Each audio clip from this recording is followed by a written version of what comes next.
한 축구팬이 국민동의청원에 대한축구협회의 감사 및 해체를 요구하며 올린 게시글이 화제입니다. 23일 기준 대한민국 국회 국민동의청원 게시판에 올라온 대한축구협회 감사 및 해체 요청에 관한 청원은 현재 약 10,000명의 동의를 받았습니다. 동의 인원 숫자는 현재도 실시간으로 올라가고 있는데요. 해당 동의 게시글은 현재 동의 청원 순위 최다 동의 순서 전체 3위에 올라와 있습니다. 축구팬들은 지난 17일부터 국민청원을 통해 뜻을 모으기에 이르렀습니다. 청원글을 올린 게시자는 파울로 벤투 감독이 카타르 월드컵 당시 한국에 거주하며 대표팀을 16강에 진출시키는 업적을 이룬 바 있다며, 그런데 벤투 감독이 축구협회가 돈만 밝히고 선수들을 신경 쓰지 않는다고 비판한 것에 대해 축구협회 측이 수긍하지 못하며 재계약을 무산시켰다고 성토했습니다. 이어 해당 게시자는 최소한 공적기관으로의 양심이 있다면 새 감독 선임을 위해 진정성을 보여야 하는데, 정몽규 축구협회장과 전력강화위원들은 사리사욕에 눈이 멀어 해외 감독을 선임하려는 것처럼 눈속임을 했다. 그리고 처음부터 홍명보 감독을 내정해 선임하려는 꼼수를 부렸다며 분노를 토했습니다. 아울러 자신들의 정당성을 주장하기 위해 라볼피아나 어태킹 서드라인 브레이킹이니 하는 축구인들도 안 쓰는 전문 용어를 늘어놓으며 홍 감독이 세계적 감독이라도 되는 것처럼 국민들을 우롱했다고 지적했습니다. 또한 국가대표팀을 협회 소유물로 여기며 축구팬들을 우롱하고 무시하는 행정을 계속해서 보이는 썩어빠진 축구협회에 대한 감사를 요청한다고 강력하게 촉구했습니다. 한편 국회 국민동의청원 안건은 청원서 공개 이후 30일 이내에 5만 명 이상의 동의를 받아야 국회 소관상임위원회에 회부되어 심의를 받게 됩니다. 특혜는 아는 사람에게 편의를 봐주는 것이라고 정의하고 있습니다. 협회가 홍명보를 아는 사람이라고 편의를 봐주었다고 밝혔는데 특혜는 아니라고 코미디를 하고 있네요. 대한축구협회가 홍 감독 선임과 관련한 해명을 내놨습니다. 하지만 이 해명이 논란을 더 키우는 모양새입니다. 조목조목 따져보면 결국 홍명보 감독 선임은 특혜라는 점을 인정한 것이라 일각에선 이 해명을 두고 자책골이라는 평가도 나오고 있습니다. 앞서 홍 감독은 울산을 이끌며 대표팀 감독직을 할 생각이 없다고 누누이 밝혀왔습니다. 협회 역시 이를 언급하며 면담 자체가 성사되지 못할 수도 있다는 판단이 있는 상황이었다고 밝혔습니다. 이는 홍 감독을 내심 차기 사령탑으로 생각하고 있었지만 홍 감독의 발언 때문에 필요한 절차를 생략할 수밖에 없는 불가피한 상황이었음을 드러냈습니다. 홍 감독의 대표팀 감독을 하지 않겠다고 밝혔음에도 애초에 축협 측에서는 그를 국가대표 감독으로 배제할 생각이 없었다는 뜻입니다. 이를 두고 홍 감독을 내정하고 특혜를 준 것을 인정한 것이나 다름없다는 평가입니다.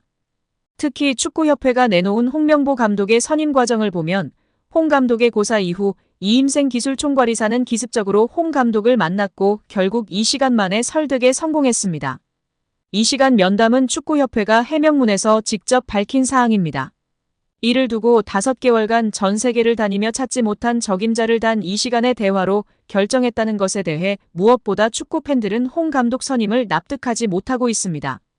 한편 홍명보 축구대표팀 감독이 유럽 출장을 마치고 한국 땅을 봤는데요.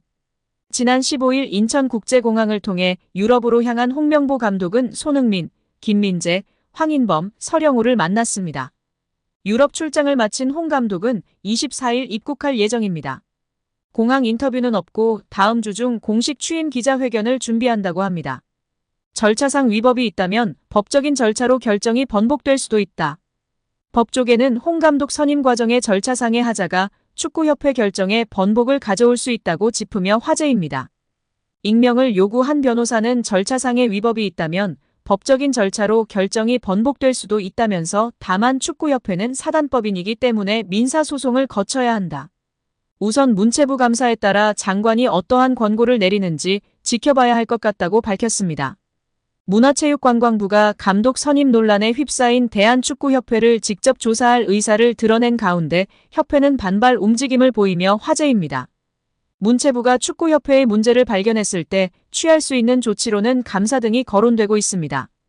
특히 올해부터 축구협회가 정부 유관기관에 포함되면서 문체부가 일반 감사를 추진할 수 있게 된 것으로 알려졌습니다. 실제 축구협회는 유관기관 중에서도 정부 혹은 지방자치단체의 출자 출연 보조를 받는 기관으로 등록됐습니다. 그러나 충격적이게도 문체부의 움직임에 축구협회는 반발하는 모습인데요. 17일 연합뉴스에 따르면 축구협회 관계자는 회장이나 임원의 자격을 심사할 수는 있어도 스포츠나 기술적인 부분을 마음대로 할 수는 없다라며 전 세계에 그렇게 하는 나라는 없다라고 말했습니다. 실제 국제축구연맹 피파 정관에도 관련 내용을 담고 있습니다. 14조 1항에는 회원협회는 독립적으로 운영돼야 한다. 제3자의 간섭을 받아서는 안 된다라고 나와 있고 19조에도 각 협회의 독립성을 규정하는 조항이 있습니다. 15조에는 모든 정치적 간섭으로부터 독립적이어야 한다라며 독립성을 강조합니다. 그러나 이를 어긴 나라에 대해선 제재도 가하고 있다는 것을 모르고 있는 것 같습니다. 멍청한 걸 알았지만 정말 생각보다 훨씬 멍청한 축협입니다. 2015년 쿠웨이트 정부가 자국 체육단체 행정에 개입할 수 있게 관련 법률을 개정하자 피파는 쿠웨이트 축구협회의 자격을 정지했습니다. 징계를 받은 쿠웨이트는 2018 러시아 월드컵, 2019 아랍에미리트 아시안컵 예선 잔여 경기를 몰수패 처리당했던 이력이 있습니다. 지난해 3월에는 20세 이하 월드컵 개최국인 인도네시아가 이스라엘 대표팀 입국 문제로 정치 종교적 갈등을 빚자 인도네시아의 개최권을 박탈하기도 했습니다. 또한 프랑스 대표팀 스캔들 사건이 크게 터지면서 프랑스 국회가 감사에 들어갔고 결국 그때 회장과 측근들이 모두 사퇴하는 일은 축구팬이라면 다 아는 유명한 일화입니다. 멍청한 축협이 이제는 배째라고 나오는 형국이 참으로 분노를 유발케 합니다. 명백한 절차 위반이기에 확실하게 혼쭐이 나야 합니다. 최근 축협은 지난 22일 공식 홈페이지를 통해 홍 감독 선임 과정에서 제기된 의혹에 대해 해명했습니다. 그러나 이 해명문은 오히려 국내 축구 팬들의 분노만 자아냈습니다. 결국 폭발한 DC인사이드 국내 축구 갤러리는 성명문을 발표해 정몽규 축협 회장, 홍명보 감독, 이임생 이사의 즉각 사퇴를 강하게 요구했습니다. 또 이뤄지지 않을 경우 집단행동도 불사하겠다고 강하게 경고했습니다. 이들은 축구팬들은 너무도 참담하여 분노가 치밀어 오르는 만큼 더 이상 협회의 망상과도 같은 발언에 귀를 기울일 수 없다고 판단했다라고 목소리를 높였습니다. 그러면서 국내 축구 갤러리 일동은 사단법인 대한축구협회 정관과 축구인 헌장을 쓰레기통으로 처박아버린 정몽규 대한축구협회 회장, 이임생 기술총괄이사 홍명보 축구 국가대표팀 감독을 신뢰할 수 없는 지경까지 온 만큼 현 시간부로 자진 사퇴하여 줄 것을 강력히 촉구하며 만일 이를 거부할 시 집단행동을 불사하는 등 국제적 망신을 초래하게 되는 결과를 불러올 것임을 엄중히 경고하는 바라고 간조했습니다. 오늘 영상은 여기까지입니다. 끝까지 시청해주셔서 감사합니다. 늘 건강하시고 더 좋은 영상으로 찾아뵙겠습니다. 구독과 좋아요도 잊지 마시고 부탁드립니다. 감사합니다.